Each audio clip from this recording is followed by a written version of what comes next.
This beer's been bottle conditioning for about 3 weeks now, and man, we've been waiting to crack this open, so I'm excited as hell.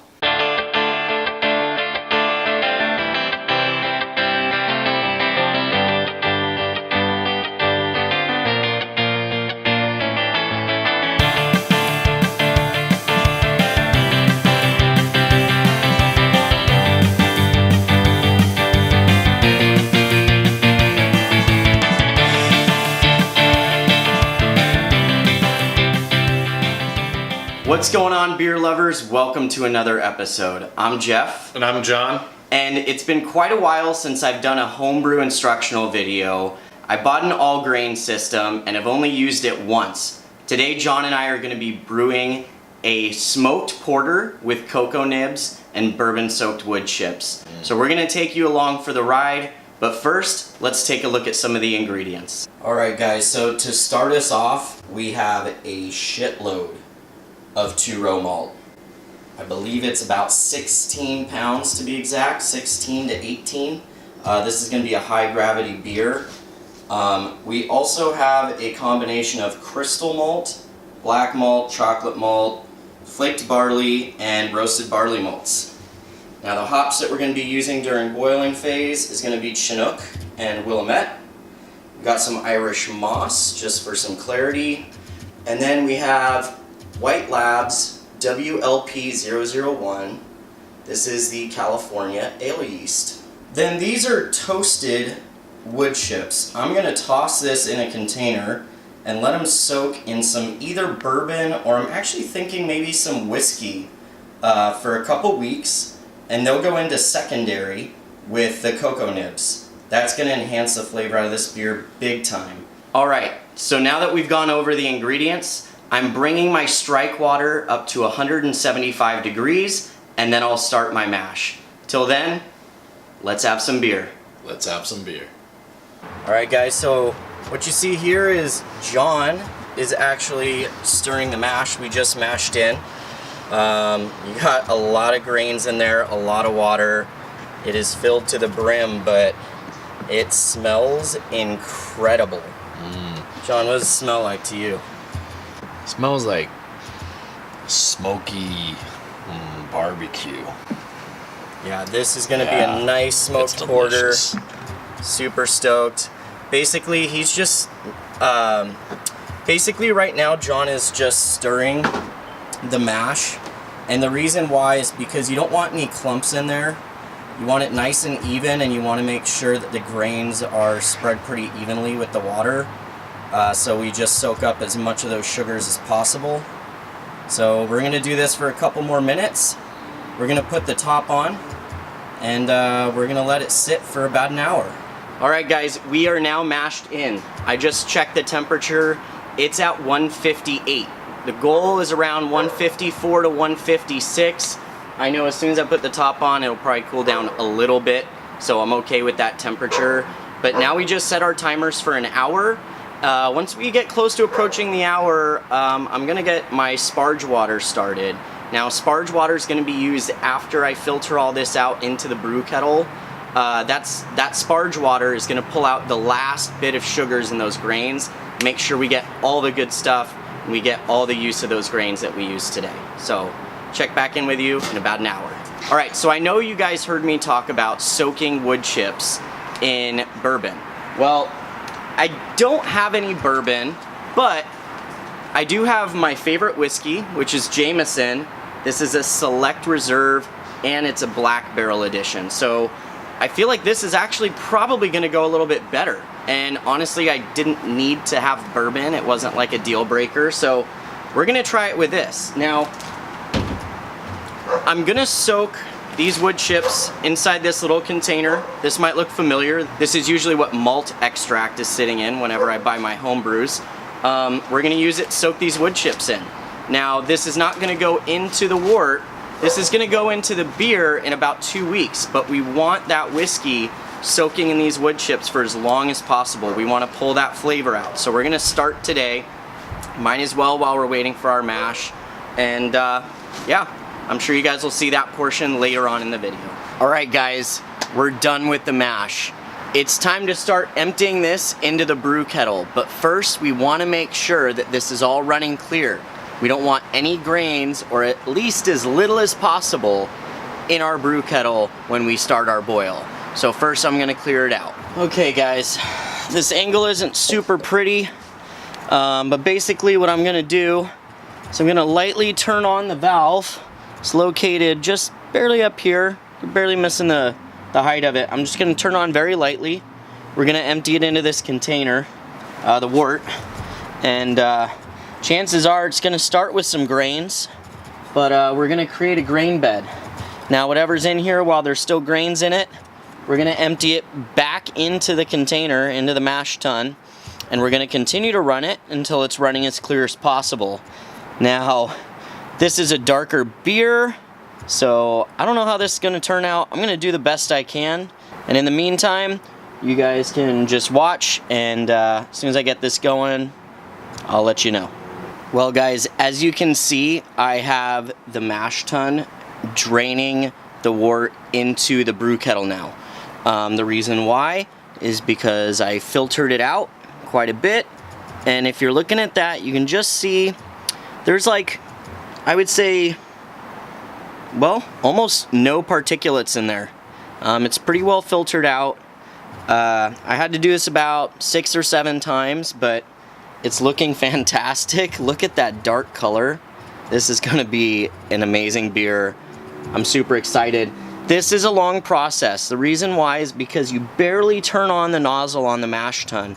You don't want grain shooting out. If you have it with a lot of pressure just shooting out all that wort, you're going to get a bunch of particulates in there. So this is going to sit there and slowly drain into the brew kettle, and once it's all done, it's time to start the boil. Cheers. Alright guys, so the next step up is to sparge our grains. I have some more water. We're going to pour it back into the mash tun. That's going to rinse all the rest of the remaining sugars out of those grains and get our brew kettle ready for the boil. Here we go. I just fill this up with some water. This is that hot water, and just sprinkle it along the grain bed.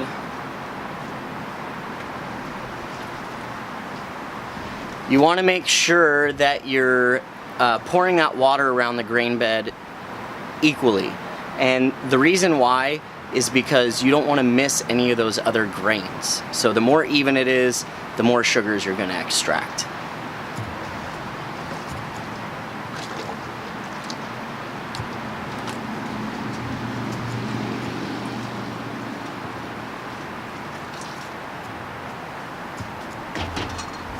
Now while I'm doing this, I'm going to turn the valve back on just very lightly, so it's continuing to drain that wort out of the mash tun while I'm continuing to pour more water into the mash tun. This is called fly sparging. So here we go.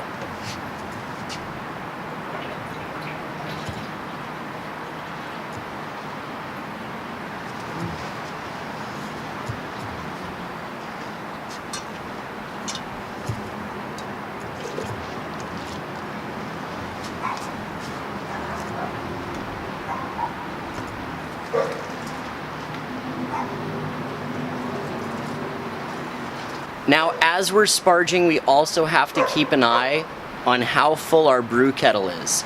We're trying to make a 5-gallon batch here, so that means that I'm going to aim for about 6.5 to 7 gallons. If it's a little more, that's okay, but ultimately, we want as concentrated wort as possible. That's going to give us the higher ABV and keep us on our gravity target. Well guys, we finally got the wort on the burner. It's time to heat this up to a boil. Once it gets to boiling temperature, then it really kicks off. I'll see you guys in a bit. Well guys, we brought our wort to a rolling boil. That's what you see right there. That is exactly what we want. Now it's important to be careful of boil over. You don't want it boiling up too high, otherwise it's going to spill everywhere. So what I'm going to do now, by the way, that closeness to boiling over that you see right now, that is called hot break. Now the way to avoid it from boiling over in your brew kettle is to turn the heat down a little bit.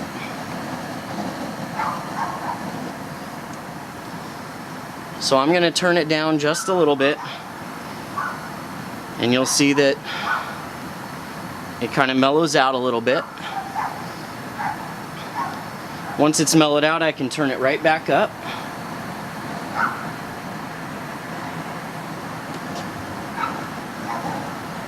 And you'll see it foam up again.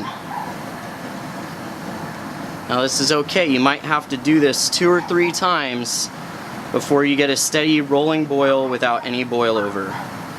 You just got to be patient. So far it's looking pretty good. Alright, so now that that foam is settled down, the hot break is settled down, it's time to get this boil started. Now the first step of my boil today is going to be to add some hops. Now this is Chinook hops. We're going to use this as a bittering hop, and we're just going to throw it right into the boil. As soon as I toss this in, I start my timer for 60 minutes. However, at 30 minutes, I'm going to add an additional hop. But here goes this one.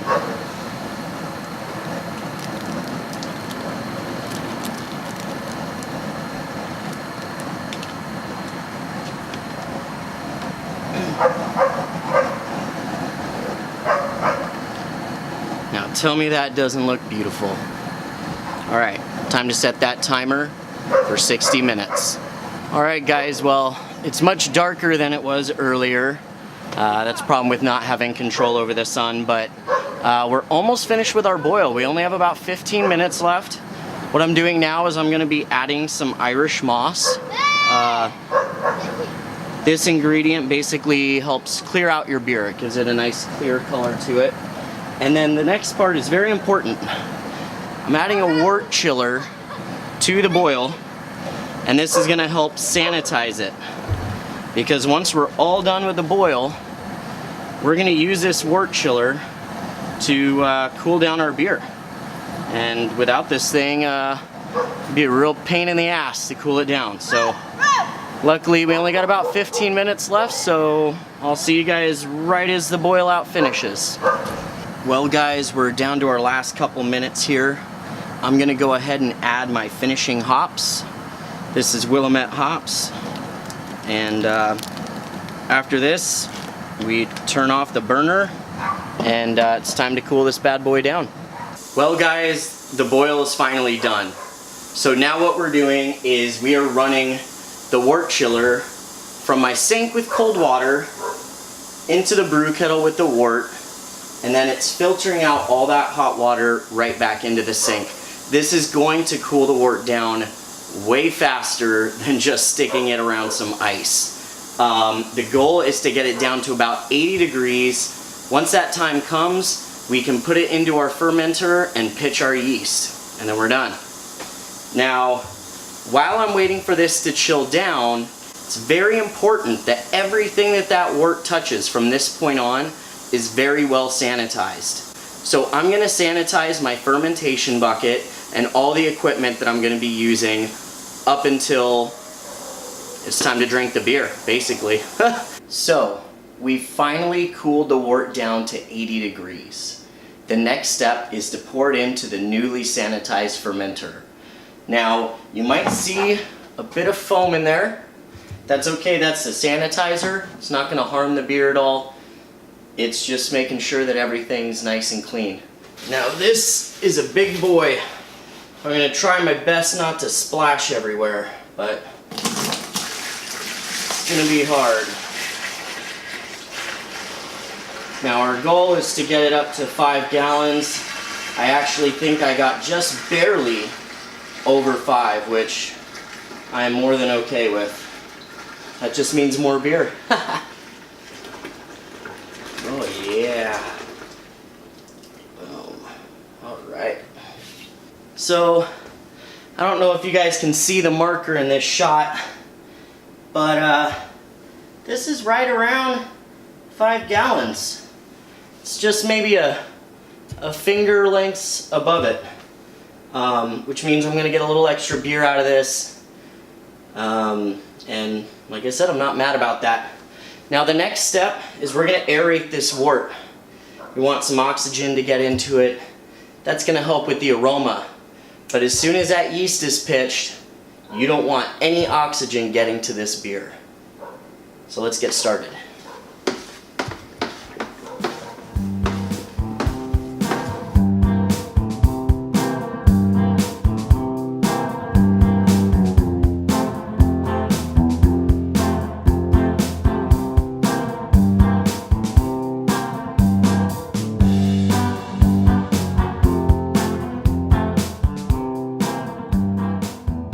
Now I'm going to fill this little vial up with just a little bit of this wort.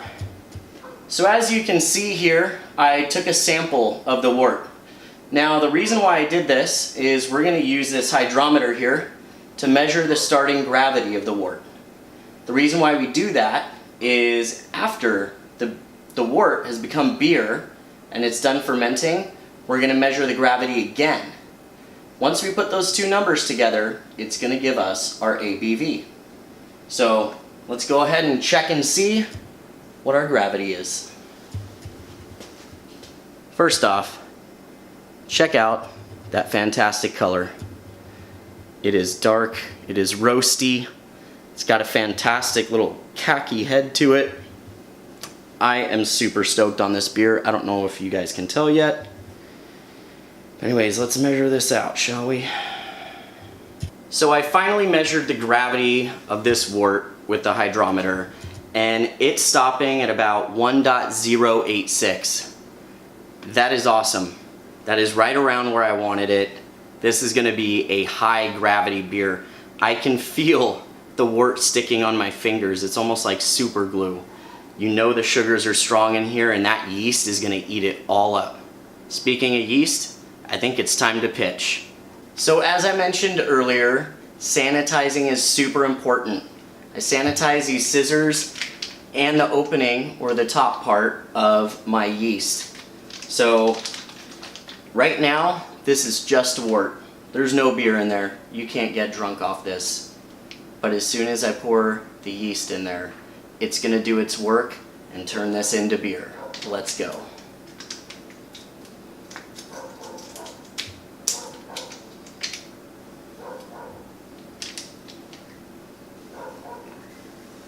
Well guys, that's it for this portion of the brewing process.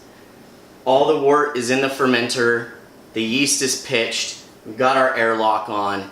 Now it's just time to let this sit for about 2 weeks. We're going to try to keep it at about 70 to 72 degrees. That way the yeast is in its most productive state. After 2 weeks, we're going to add those whiskey soaked wood chips and some cocoa nibs. That's just going to make this thing even better. After that, it's bottling time, where it'll condition for a couple weeks, and then it'll be time to try it. Until then, I have a little bit of this wort. I'm going to go ahead and try it out.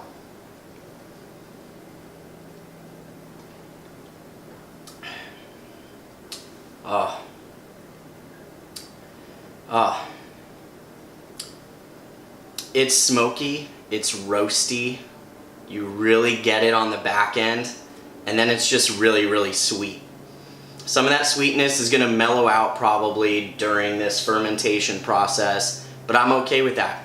We're gonna add some cocoa nibs, that should sweeten it up a little bit, and then those whiskey soaked wood chips will probably add a little extra like complexity to it. So yeah, I guess I'll see you guys in a couple weeks.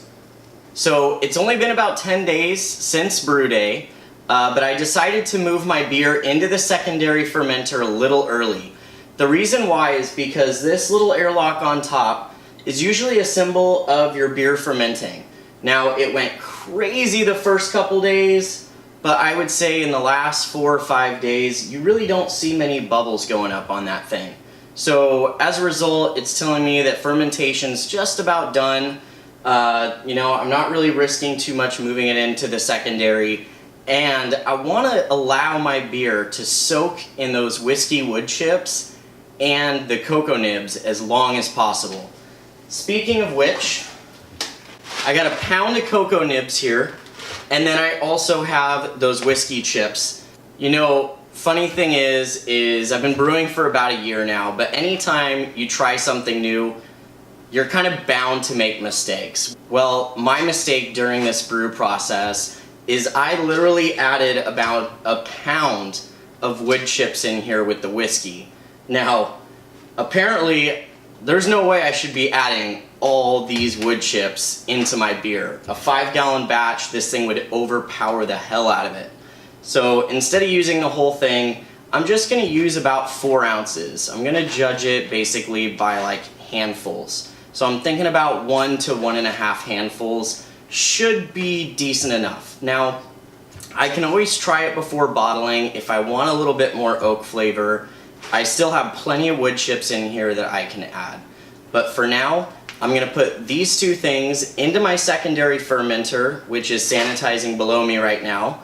And then I'm gonna take my siphoning hose and transport the beer from this fermenter into the new one. So let's get started.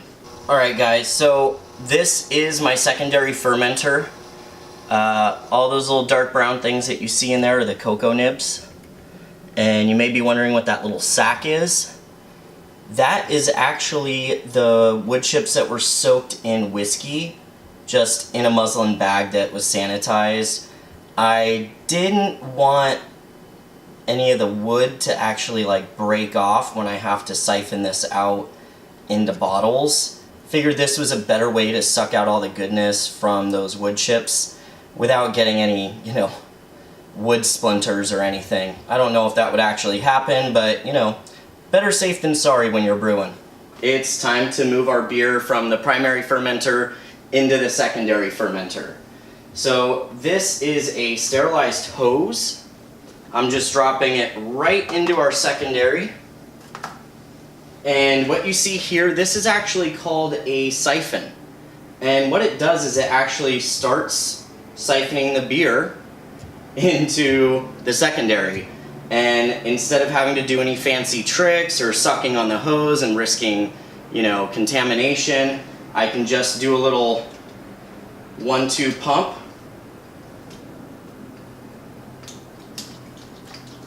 And there we go. Now we're gonna let this do its thing and let it fill up into the new fermenter. I'll let you guys check it out right now as it fills up.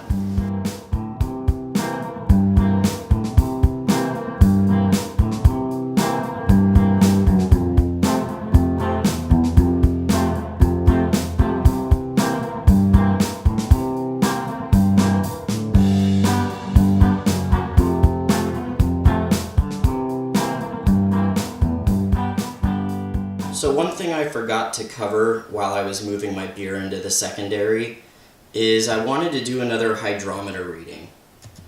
Now the reason why is because I want to see how my beer is actually fermenting. As you can see here, it hits at literally 1.030. Now I did my calculations and that says this is at about 7.25%. So I'm hoping the yeast does some more work in this secondary fermenter. Well, now the beer has been moved into the secondary fermenter. I'm gonna let it rest in there for another probably 10 days. I wanna go 2 weeks. My goal is to get this out by Christmas time. And I know it has to age in the bottles, so we'll find out then. For now, I'm just going to enjoy a taste of my efforts. Cheers. Alright guys, so it's been 2 weeks since we moved our beer into the secondary fermenter. And today is bottling day. So right now I have my tool sanitizing below me in the bottling bucket. And right behind me I have water starting up to boil. We're going to pour some corn sugar in there, and that's going to be our bottling sugar. Now the reason why we're adding bottling sugar to our bottles is so the yeast has more sugars to digest, which will create carbonation. That carbonation is going to be what's in our bottles. That's why you hear that little tss when you open a bottle of beer. Alright guys, so we got the water boiled. Now we're just adding some of this bottling sugar. It's, I believe, corn sugar, if you guys are curious. But we're just going to stir that in. Try to make sure it doesn't stick to the bottom or clump up. We also don't want it burning under this high heat. So we just do little by little. Continue to stir. Now, if you guys remember, we were shooting for a really high ABV on this one. Now, my original gravity was 1086. Okay? My medium gravity, this is when I moved my beer into secondary, was 1030. Now it is 1026. It's measuring out just under 8%. To be honest, I was kind of hoping it would have a higher ABV, although I can say that 8%, that's a pretty solid ABV, but where it really counts is the flavor. So I'm going to go ahead and try this out. Mind you, this is not carbonated, so it's not going to taste like the final product, but let's dig in. Cheers.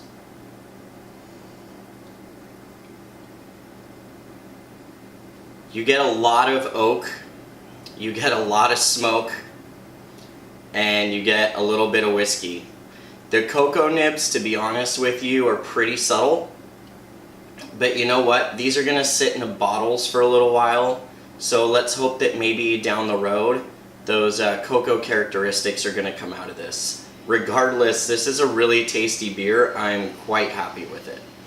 Now, the next step is the bottling portion. But first, we have to move the beer from the fermenter into our bottling bucket. So that's what I'm going to do right now. It's very similar to the step that you saw when I moved into secondary fermentation. However, this time we're adding that bottling sugar that I was heating up earlier into the bottling bucket. Well guys, we've made it to the bottling phase. I have my bottling bucket set up. Priming sugar is in there with the beer. I'm going to take this hose, put a bottling wand on the end of it, and I'm going to use that to fill a bunch of bottles I have out of frame. I'm going to show you guys some of that just so you can see how it works, but it's super boring. It's pretty self-explanatory. Put a sanitized cap on top of a bottle that's now filled with beer. You cap it, you set it aside. That's about it. So yeah, I'm going to get to filling these bottles. Let's go.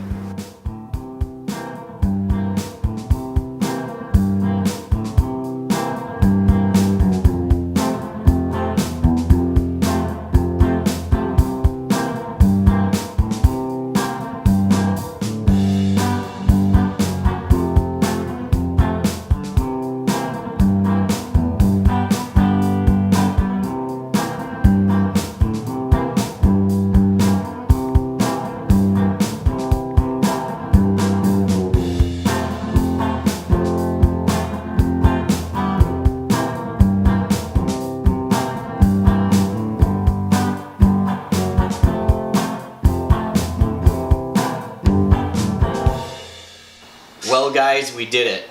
We finished bottling. It took about an hour or so, but look at all these amazing bottles we got out of this beer. 5 gallons, I rendered just about every last drop of it. You didn't get to see me bottle the whole thing, I just figured it would be super boring, but the process takes a long time, and it takes a lot of dedication, and yeah, if you're alone, it just sucks. Be a lot easier if I had friends helping me, but you know, who wants to bottle beer? Anyways, the beer's bottled now, so I'm gonna store it in room temperature for about 2 weeks, and then I'm gonna crack it open. So we're gonna see how it tastes. So that'll be the next time you see me, and it'll be right around Christmas time, so see you then. Well guys, guess what? The homebrew is finally ready to drink. This beer's been bottle conditioning for about 3 weeks now, and man, we've been waiting to crack this open, so I'm excited as hell. Just to remind you guys of what this beer is, I'm calling it Cad Bane's Imperial Smoked Porter. So this is an Imperial Smoked Porter. I added whiskey-soaked oak chips and cocoa nibs to the recipe as well. It measured out at just about 8%. It has been bottle conditioning, so the ABV might be a little higher, but I would say right around the 8% range. So, John, you ready to crack this open? I'm ready. Let's have some beer.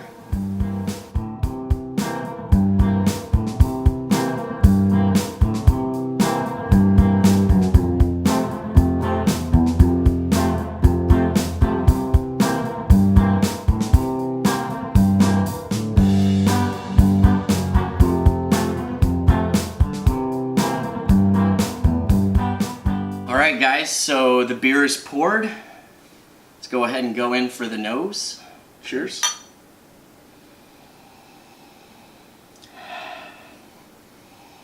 Smoky. Smoky, oaky. It's got a little bit of a sweet quality to it. Yep. I'm guessing that's the cocoa nibs coming out a little bit. I don't necessarily get cocoa flavor, I just kind of get like a sweetness. Sweet, yeah. It could also be sweetness from the malts. I mean, this was a pretty heavy malt build, so it could be that as well, but I mean, this smells like a smoked barbecue, basically. I mean, it smells like you just pulled ribs out of the smoker and you're sniffing them. Also, super cool. I don't think I've made a beer like this yet. It's got that cool, like, khaki colored head to it. Yeah. And I love the shit out of that, man. Look at the lacing, too. I mean, the lacing really sticks pretty well. Man, it just looks creamy and smoky and delicious. So, Let's taste it. yeah, dig in. Cheers. Oh, yeah. Smoky barbecue. Yeah. You know, when I tried this before bottling, it had a ton of smoke, not a ton of body. The body is definitely coming out since it's been bottle conditioned. You definitely get the malt presence out of this. And the smoke level is still really, really high. As I'm drinking it, I don't get a ton of the whiskey flavor per se. Yeah. You don't get it as much either. No. I did soak those oak chips in whiskey for almost a month, I would say. So they were in there for a while. My big concern was was adding too much of the oak chips to get too much like oaky flavor out of this. I put about 6 ounces in a muslin bag. I think you guys saw that earlier. And, you know, that was actually more than what my homebrewer friends recommended for a 5-gallon batch. But honestly, a part of me probably would add a little bit more of it. I feel like the smokiness is really the predominant flavor in here.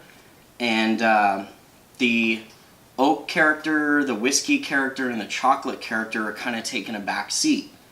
Now, what I will say is this is a type of beer that I brewed to age. My intention of brewing this beer was so I can try it again 6 months from now, a year from now, 2 years from now even, just to see how it's changed. And my guess is that the smokiness will kind of mellow out and those other flavors will kind of kick back up. That's my hope, at least. All in all, to be honest with you, I mean, I'm super happy with this beer. Good. So the beer is smoky. So like Jeff said, like the predominant taste is definitely like the more smokier taste, kind of like that, almost like the burnt end of a tri-tip type deal. Yep.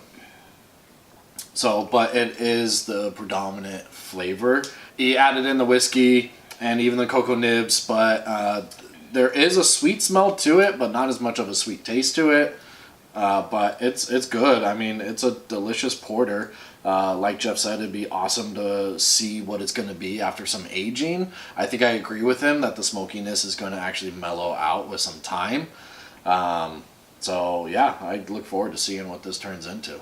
But for right now, I will tell you, if I have any barbecue, this is the beer I'm going to reach for. I feel like this is the perfect beer for barbecue food. Perfect pairing. So I would agree. yeah. So there you have it, guys. This was my instructional video on how to do a smoked porter homebrew from start to finish. You saw me from the grains, the brew process, moving to secondary, bottling, bottle conditioning, and now trying it. So if you guys are new to homebrewing or you haven't even started yet, I would definitely recommend that you get started now. Try this recipe, see if you guys can make something similar. For those of you more seasoned home brewers or brewers in general, if you have any advice to make this maybe a better beer, I would love to hear what you have to say. Any feedback is definitely appreciated. Now, if you guys enjoyed this episode, make sure you give us a thumbs up. Make sure you share this with your friends, and please subscribe to our channel if you haven't already. And until next time, I'm Jeff. And I'm John. And we'll see you next time on Let's Have Some Beer. Cheers.